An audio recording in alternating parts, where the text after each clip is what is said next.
Thank you, Dr. Chen. Thank you for having me to share with you one of the cases I saw in my clinic.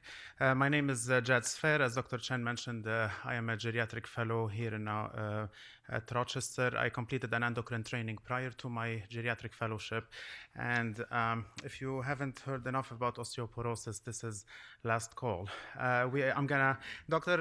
Kennel mentioned one subgroup of patients that are presenting to the hospital following orthopedic procedure and for a fracture, and then we see them back in the clinic. And this is what I'm going to talk about this morning. We're going to identify clinical reasoning to go beyond postmenopausal osteoporosis, review guidance for investigations of secondary etiologies for osteoporosis or fractures, and understand the relationship between monoclonal gammopathy and the skeleton.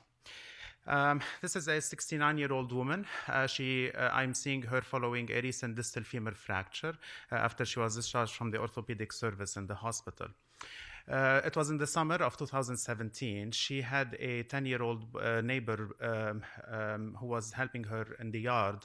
And after he was done, he knocked on the door. She wanted to go in, get some money to give him as a thank you. So she ran into the house trying to get the money. She tripped on the rug and then fell down.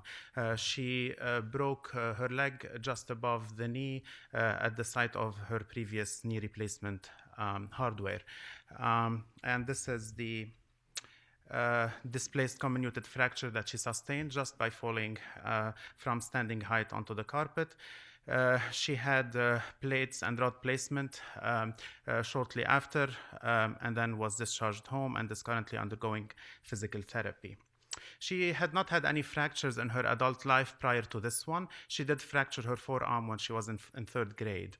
She had early menopause at the age of 40. She did take hormone replacement therapy for about 1 year after that because she had significant hot flashes, but then has not received any systemic estrogen since then, except for estrogen vaginal cream that she uses now. She had not had any prolonged exposure to steroids. She has had concerns for balance because she is having significant pain from her sciatica. And at the time where she had the fracture, she actually was undergoing physical therapy, especially to help with that balance issue. But at the present time, she's doing 2 sessions a week of physical therapy. This is following the discharge from the orthopedic service, and continues some of those exercises at home. She's minimally weight-bearing on the leg that had the procedure. I asked her about her calcium intake. She takes 2 servings of dairy every day. In addition, she takes a supplement of about